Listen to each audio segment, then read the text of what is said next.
Filho.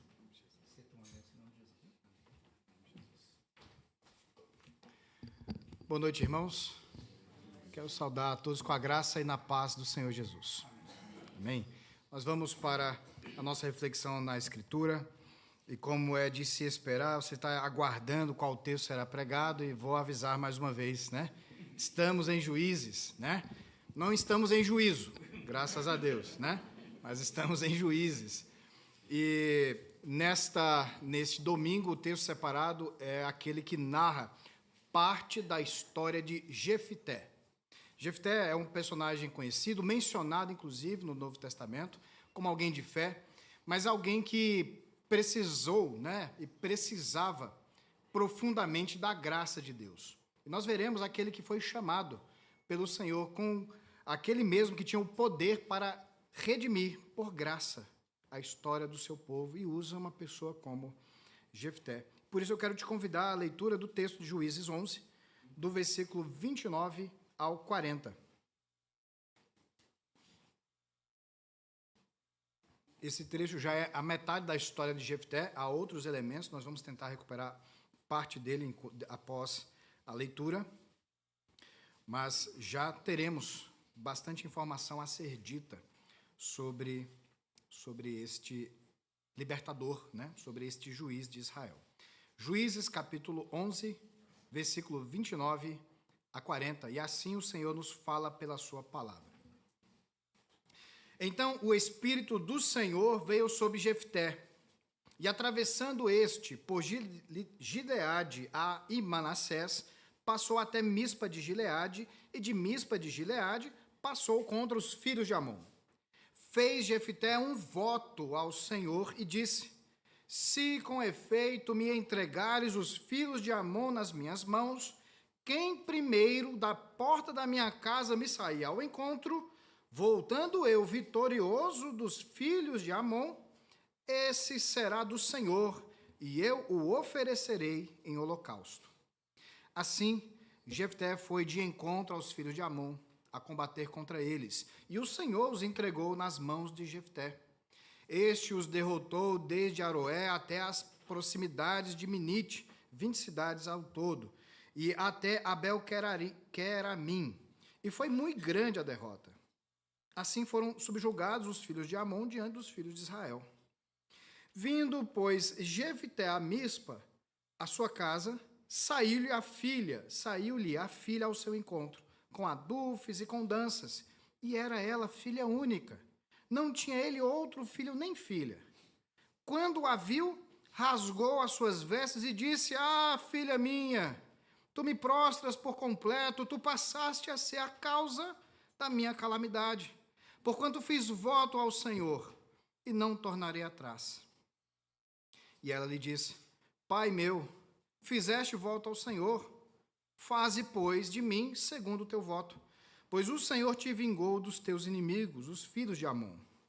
Disse mais a seu pai: concede-me isto, deixa-me por 2 meses, para que eu vá e desça pelos montes e chore a minha virgindade, eu e as minhas companheiras. Consentiu ele e disse: vai. E deixou-a, pois, ir por 2 meses. Então se foi ela com as suas companheiras e chorou a sua virgindade pelos montes. Ao fim dos 2 meses, tornou ela para o seu pai, o qual lhe fez segundo o voto por ele proferido. Assim ela jamais foi possuída por varão. E daqui veio o costume em Israel, de as filhas de Israel saírem por 4 dias, de ano em ano, a cantar em memória da filha de Jefté, o Gileadita. Vamos orar mais uma vez, irmãos. Ó Deus, nós olhamos esses textos tão distantes de nós, mas olhamos para o Senhor que está perto de nós. E cremos que essa palavra, o Senhor, pelo Teu Espírito, pode aproximar de nossas vidas e nos ensinar por meio dela, nos ajudar a enxergar coisas que talvez hoje não enxerguemos, tratar em situações do nosso coração que estão silentes e dormentes, mas nós não queremos sair daqui, Pai, inertes à verdade da Tua palavra. Por isso, fala conosco. Cremos que o Senhor pode fazer isso pela simples leitura, quanto mais usando o Teu próprio servo e a cada um de nós abrindo os nossos ouvidos. Então fala, Senhor, conosco, não pelo homem, mas pelo teu Espírito. É a nossa oração, em nome de Jesus. Amém. Tranquila essa passagem. Geralmente é esse tipo de passagem que os alunos do seminário vão perguntar: pastor, tem um texto que eu tenho uma dúvida. O que é que o senhor acha da história de Jefté? Puxa, e já me perguntaram isso no seminário, né? Essa é uma passagem complexa, porque ela tem camadas diferentes. E para a gente poder alcançar e pelo menos enxergar corretamente o que está aqui revelado, nós precisamos de outras informações. A última pregação que foi em Juízes tratou de uma pessoa chamada Abimeleque, filho de Gideão. Um filho ilegítimo, filho fora do casamento. Aquele que fez aquilo que o pai não teve coragem de fazer. O pai, que era Gideão, que escondia o desejo de ser rei sobre Israel, tem um filho que não tem vergonha nenhuma e faz tudo o que é necessário e possível para que isso faça, inclusive, matando os seus próprios irmãos. E nós vemos este sendo usado por Deus para libertar o povo. E nós vemos então, lembramos que a história de Juízes fala de uma decadência do povo de Israel. Aquilo que está narrado em Juízes não são exemplos que nós devemos seguir, mas são relatos de coisas que foram feitas, coisas boas, ora, e outras vezes, e mais vezes pelo jeito, coisas más. A Escritura não esconde o pecado de ninguém. E isso é interessante porque tem muitos relatos de povos antigos que geralmente só contam as partes boas, né? Contam-se as vitórias, contam-se as conquistas. A Escritura conta a história do povo de Deus e fala das vitórias, mas fala das derrotas. E dá detalhes, pelo jeito, mais das derrotas do que das vitórias. Não esconde o pecado de ninguém. Nós temos Abimeleque, que governa por algum tempo. Depois dele, quando nós lemos o texto de Juízes 10 e nós o saltamos, nós temos dois outros juízes que são mencionados, né? Jair, né, e Tolá, que cada um governa por cerca de 20 anos, né? Um com 23, outro com 22, mas não são mencionados nenhum dos feitos deles, é apenas mencionar que eles governaram, alguns com mais cidades, outros apenas o seu nome. Mas logo após esses dois juízes, cerca de 45, 50 anos após Abimeleque, o povo de Israel se afastou dos caminhos do Senhor. E isso é recorrente no texto de Juízes. O Senhor levanta o libertador, esse povo é liberto do jugo, da escravidão, das injustiças, mas rapidamente se esquece do Senhor e corre atrás de novas divindades. E no capítulo 10 narra-se uma coisa muito curiosa que até agora não havia sido dita. A idolatria do povo aumenta, eles se tornam ainda mais cananeus. Porque anteriormente eles adoram um Deus aqui, outro ali, já era mal. Mas no capítulo 10, que eles adoram agora 7 tipos diferentes de divindades. Fica muito pior a idolatria entre Abimeleque e Jefté. E é justamente esse cenário ainda mais complicado. O povo que havia se distanciado do Senhor, agora ainda mais. E então surge Jefté. Jefté é narrado no texto de Juízes, é dito que ele, diferente de Abimeleque, tem uma situação familiar ainda mais complicada. Abimeleque já era complicado. O filho ilegítimo, rejeitado pelos seus irmãos, né, que se torna o vilão. Jefté, diferente de Abimeleque, ele não é somente um filho fora do casamento. Ele é um filho de prostituta. E esse é o cenário dele. Ele é alguém à margem. Alguém que não tem clareza de sua própria família. Ele não tem valor e lugar na sua família. Novamente, alguém relegado. Se antes era só um juiz, aquele que tinha sido marginalizado por um relacionamento fora do casamento, agora é a institucionalização daquilo que é mal, com a prostituição. E ele nasce fruto de uma relação promíscua. E é a este a quem Deus levanta como juiz. O que é que Jefté aponta para nós? Aponta o retrato do povo de Israel. Jefté não era um caso isolado.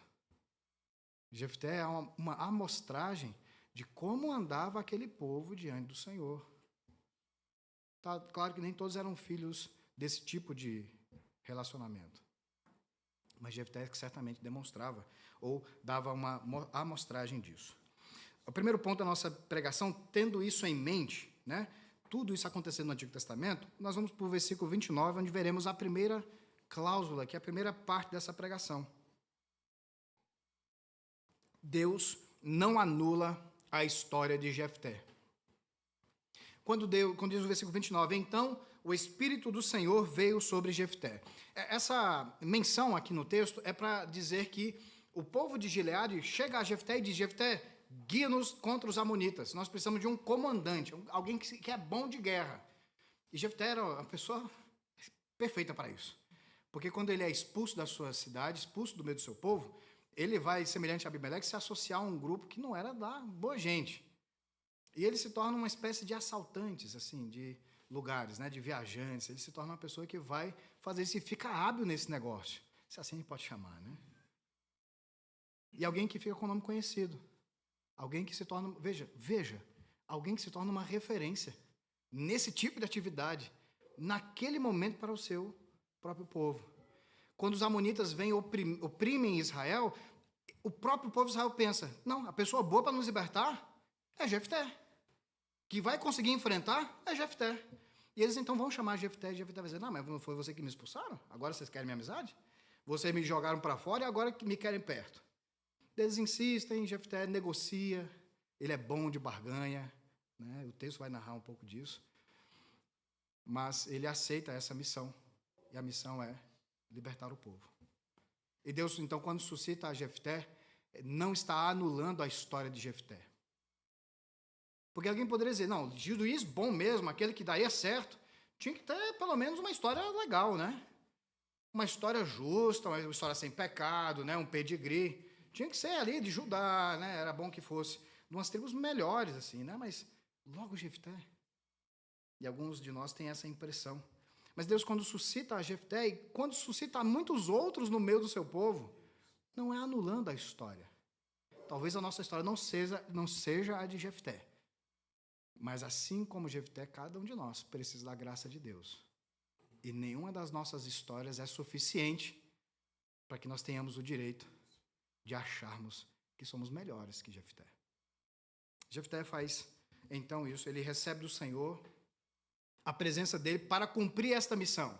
E a missão de Jefté era clara: libertar o povo de Israel contra a opressão dos amonitas. E aí nós vemos essa primeira parte da mensagem. Deus suscita a Jefté mesmo nessa condição. Deus soberanamente escolhe a quem ele quer para fazer aquilo que ele deseja. E isso é a soberania dele. A graça dele foi sobre Jefté. Por mais que isso seja desconfortável para nós reconhecermos. Por mais que a gente ache até que seja injusto. Se você achou que é complicado, pergunta ao Senhor. Foi ele que fez isso aqui, não sou eu que estou inventando. Está na Bíblia, né? Fala com ele. Ele deve te ajudar a entender isso melhor do que o meu esforço aqui. Ele é soberano. Ele faz o que ele quer. E assim fez. E assim fez. Assim como Deus não anulou a história de Jefté, ele não anula a nossa. Ele conhece muito bem a nossa história também. E quando ele nos chamou, ele sabia de tudo. E sabe de cada uma das coisas. O segundo ponto da nossa mensagem vai falar ali do versículo 30 ao 33, quando ele aqui vai demonstrar um problema, né? Ele vai tomar uma decisão precipitada.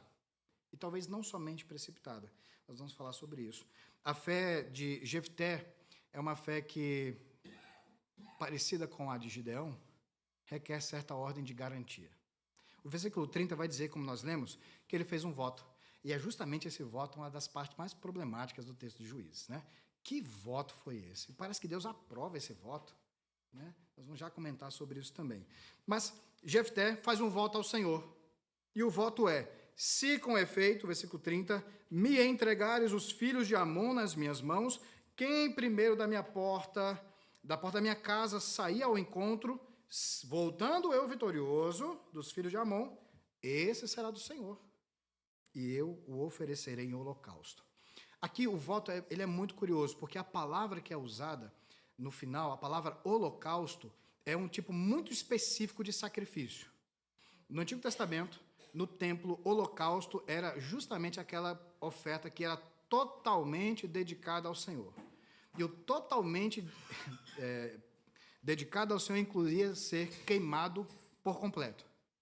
O holocausto era uma oferta queimada por completo ao Senhor. Não sobrava nada.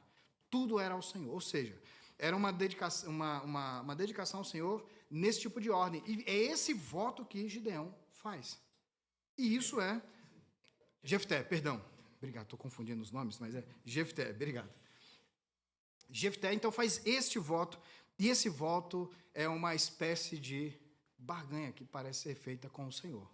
Se você perceber, ele faz isso pensando o seguinte: vou lá, o Espírito Santo já está sobre ele, vai lá, mas se eu voltar, aí eu garanto que eu faço essa dedicação especial para Deus. E eu acho curioso porque aqui, nessa fala, talvez a nós, e a alguns de nós, pode parecer ser algo de piedoso. Olha, ele está fazendo uma promessa para Deus. Um compromisso com Deus, que se isso acontecer, ele vai, então, fazer determinada coisa, agir de determinada forma. Mas, se você olhar mais atentamente, você talvez perceba, assim como eu, que ele está condicionando ao resultado. A pergunta que eu faria, e faço, é: precisava desse voto? O Espírito Santo já era sobre Jefté. Precisava ele ter aberto a boca, né? Para dizer qualquer coisa. Não era só ir. Era só ir. Deus já estava com ele. É só ele obedecer. Precisava falar qualquer coisa? Não precisava. Foi desnecessário, foi precipitado. Pior, parece ser um ato onde ele busca certa segurança para aquilo que ele faria. Vou mudar o exemplo de Jefté para dizer o seguinte: quem nunca já fez uma oração assim? Senhor, se o Senhor atender a minha oração, se o Senhor fizer isso, se o Senhor abrir essa porta de emprego, nunca mais eu deixo de dar o dízimo. Senhor, se o Senhor curar a mim ou meu familiar, nunca mais eu falto uma escola bíblica. Senhor, se esse problema não acontecer mais, nunca mais eu falo um palavrão. Cara, estou diversos tipos de exemplos. Aliás, a gente precisa de uma oração atendida para ser fiel ao Senhor? A gente precisa de uma cura para continuar aprendendo da palavra? A gente precisa de uma oração atendida para que a gente persevere e permaneça obediente, temente ao Senhor? Se a sua resposta foi sim, cuidado. Muito cuidado. Porque, no final das contas, você não está interessado no Senhor, mas naquilo que o Senhor pode fazer a você. E parece, então, se nós voltarmos a olhar a Jefté, nós vamos enxergar exatamente isso. Jefté faz um voto, mas é um voto pretensioso, é um voto interessado e interesseiro. Ele estava querendo garantir o resultado. Qual o problema? O tipo de oferta que ele faz é totalmente desnecessária a partir da lei de Deus. Aliás, não é somente desnecessária, ela está em oposição àquilo que Deus estabelece em sua lei. Por quê? Porque diferente dos deuses dos outros povos, dos deuses de Canaã, o Deus de Israel nunca exigiu sacrifício humano. Isso está em contradição, está em oposição à própria lei de Deus. Aliás, se ele conhecesse a lei que já era do povo de Deus, inclusive havia um mecanismo para anular esse tipo de voto precipitado.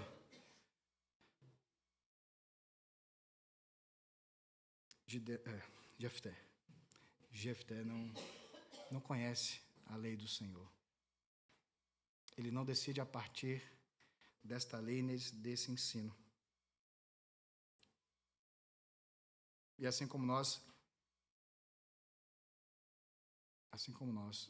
podemos agir como Jefté, buscando garantias, fazendo orações com essa sedução, né? A gente acha que seduz ao Senhor. Faz promessas, juras de amores ao Senhor. Ele não espera isso. Deus não se interessa pelas nossas garantias. Nós não deveríamos também estar interessados nas garantias dele. Aliás, não estou dizendo que nós não devamos ter segurança no Senhor. Ele é suficientemente confiável.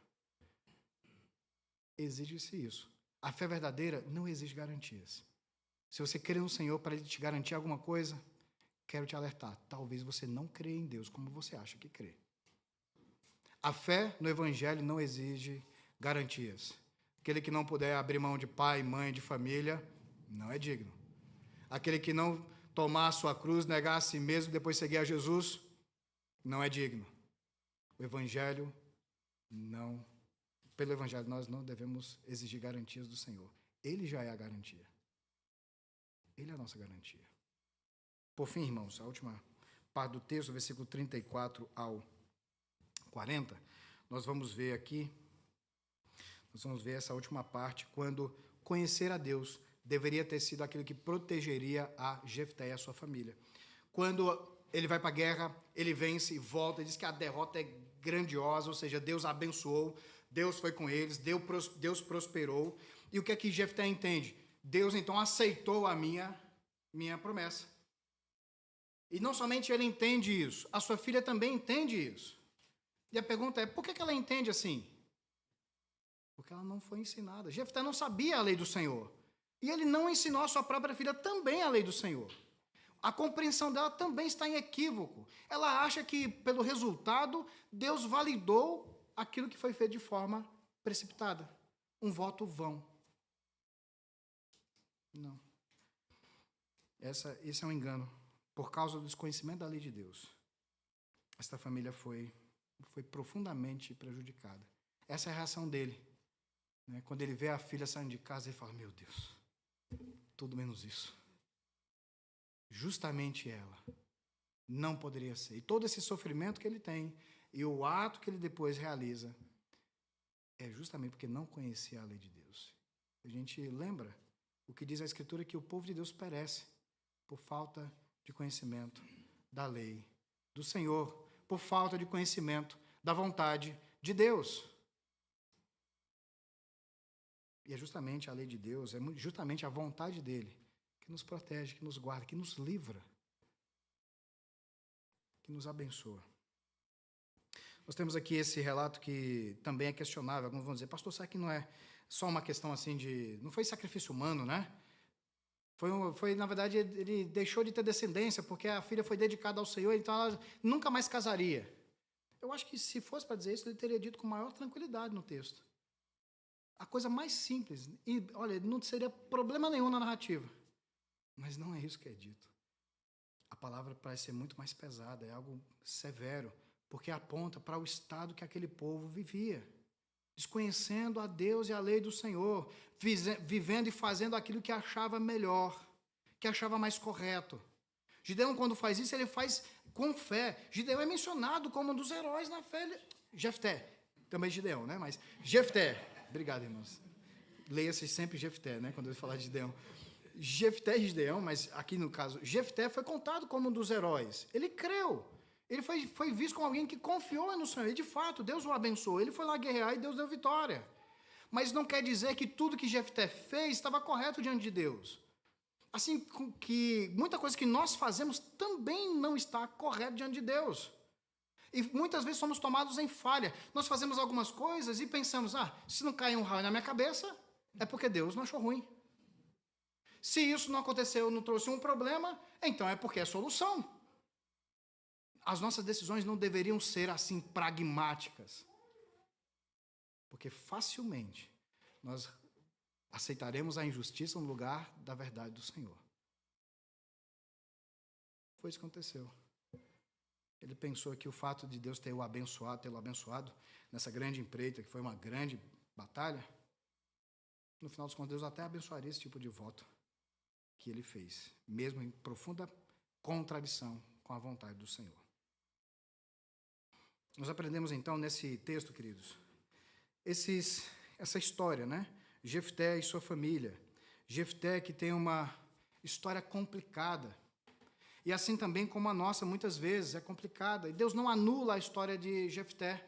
Assim como Ele não anula a nossa, Ele conhece a nossa história e o nosso trajeto até o dia de hoje. Aliás, Ele não é somente dono do nosso passado, Senhor sobre o nosso presente, mas Ele é soberano também sobre o nosso futuro. Ele conhece toda a nossa história. Então, quando Ele te salvou, Ele sabia quem você era. Mas Ele também sabe quem você vai ser em Cristo. E por isso ele enviou o seu filho para que isso fosse uma realidade para mim e para você. Nós queremos que a graça de Deus é suficiente para transformar histórias. E Deus usou uma pessoa com um passado tão complicado, marginalizado como foi o de Jefté. Ele também pode fazer isso em nossas vidas. Nós aprendemos nesse texto também que a fé no Senhor não deveria gerar em nós expectativas de garantias. Se nós servimos ao Senhor porque esperamos que Ele faça coisas por nós, nós queremos um servo e não um Senhor. Nós estamos à busca de alguém que faça coisas que a gente não possa fazer. Isso já não é fé. É só interesse. Fé no Evangelho não é isso. Devemos ter cuidado para que nosso coração não seja interesseiro por garantias, assim como se precipitou Jefté. E, por fim, nós aprendemos nesse texto que a ausência do conhecimento de Deus põe a apuros família.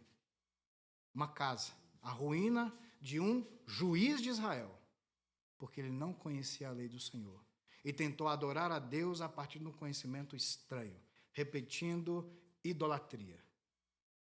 E nós corremos o mesmo risco. Se não conhecermos bem ao Senhor, adoraremos a Deus a partir das referências pagãs. Adoraremos a Deus a partir de uma falsa religião. Dedicaremos a Deus aquilo que Ele nunca nos pediu. Se nós não conhecemos a Sua palavra e não conhecemos a Cristo, nós podemos cair em risco não somente a nós, mas os nossos. A graça de Deus é suficiente, primeiro, para restaurar o nosso passado.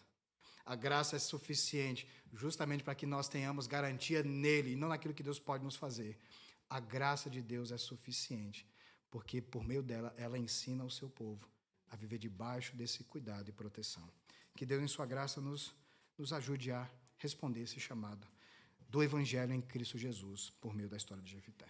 Que Deus abençoe. Irmãos, quero convidar o reverendo Alverânio, que há de nos conduzir nesse momento para a celebração da ceia do Senhor.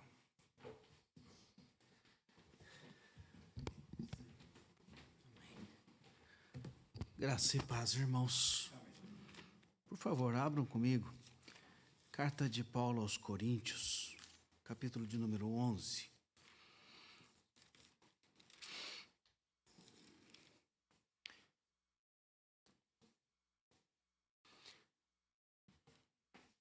A partir do verso de número 23. Primeira carta de Paulo aos Coríntios, capítulo 11, a partir do verso 23. E a palavra de Deus nos diz assim: porque eu recebi do Senhor o que também vos entreguei, que o Senhor Jesus, na noite em que foi traído, tomou o pão, e tendo dado graças, o partiu e disse: isto é o meu corpo que é dado por vós. Fazei isto em memória de mim. Por semelhante modo, depois de haver ceado, tomou também o cálice, dizendo: este cálice é a nova aliança no meu sangue. Fazei isto todas as vezes que o beberdes, em memória de mim. Porque todas as vezes que comerdes este pão e beberdes o cálice, anunciais a morte do Senhor, até que ele venha. Por isso, aquele que comer o pão ou beber o cálice do Senhor indignamente, será réu do corpo e do sangue do Senhor. Examine-se, pois, o homem a si mesmo, e assim coma do pão e beba do cálice. Pois quem come e bebe sem discernir o corpo, come e bebe juízo para si. Às vezes nós lemos esse texto, e se os irmãos estão aqui há bastante tempo, já ouviram esse texto dezenas de vezes. E por que nós repetimos essas leituras? Para que nós conheçamos a lei do Senhor. O apóstolo faz esse trabalho de nos explicar a ceia. Jesus a instituiu. Mas o apóstolo nos explica, ele explica as implicações dessa ceia, para que nós entendamos o que ela é, como disse o pastor Léo aqui, para que não façamos votos, precipitados, votos que o Senhor não pediu, votos que levam à destruição, à maldição, e não à comunhão com Deus. E quando nós nos aproximamos da mesa, nós precisamos pensar nisso também. A mesa é um sacramento. Ela é a expressão visível de uma graça invisível. Ela é um meio de graça que alimenta a nossa fé. Mas nós não podemos olhar para a mesa com superstição, achando que os elementos, que Cristo é esses elementos, e que de uma forma sobrenatural, o pão se torna carne, o vinho se torna sangue, para que a gente não idolatre estes elementos. O feriado da quinta-feira é a idolatria dos elementos. A igreja que o instituiu diz: Jesus, sacramento, nós te adoramos. Não. Nós não adoramos o sacramento. Nós o fazemos em obediência à lei do Senhor, porque no sacramento a fé nos leva à presença do Cristo real, que alimenta a nossa fé. A ceia prega aos olhos. Nós entendemos o que Jesus fez por nós. E entendemos que nenhum sacrifício é necessário. Jesus é suficiente. Ele está presente no nosso meio. Eu quero convidar aqui à frente o presbítero Isaac, o presbítero Manuel, para juntos celebrarmos a ceia do Senhor.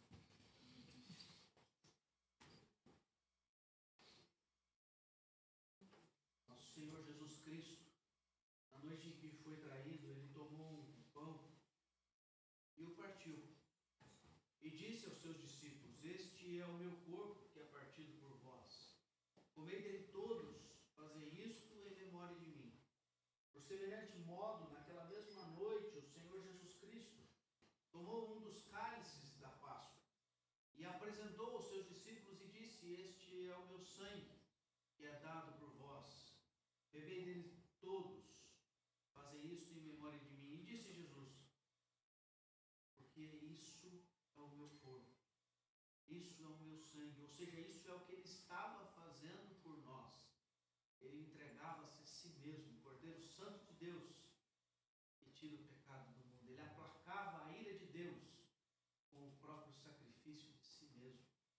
É isso que nós celebramos na ceia. E a presença real de Cristo através do seu Espírito. Quando discernimos o corpo, quando discernimos o sangue, alimenta-nos espiritualmente, para que possamos, na comunhão dele, seguir até o dia que ele voltará.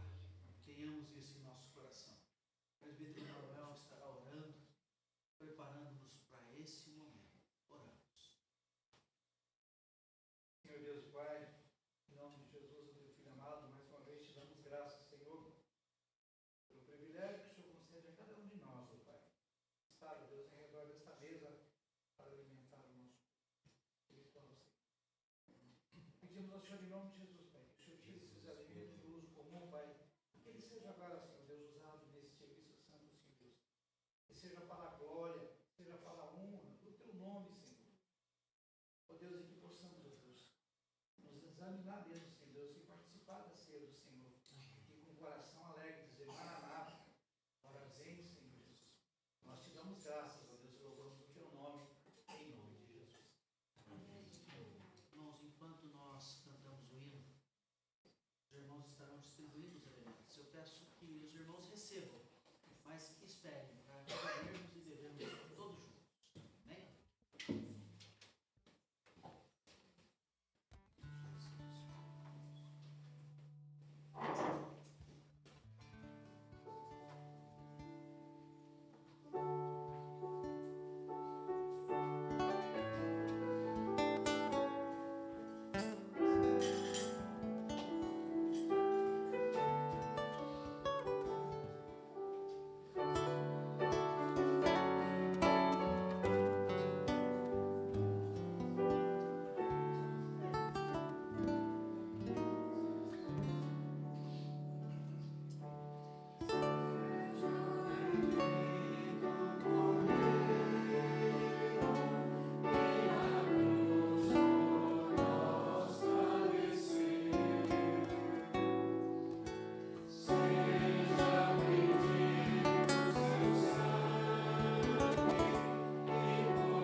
força para as nossas almas, que nós possamos caminhar firmes até a tua volta, Senhor. Amém, Jesus. Possamos ter uma boa semana diante da tua presença, no nome de Jesus. Amém. Recebei a bênção, irmãos. Que a graça maravilhosa de nosso Senhor e Salvador Jesus Cristo, o amor de Deus Pai, o Todo-Poderoso Criador e Sustentador de todas as coisas, inclusive de nós, e a bendita consolação, amparo, orientação do Espírito Santo de Deus, seja sobre todos vós e sobre todo o povo de Deus, espalhado sobre a face da terra, hoje e por todo o sempre. Amém.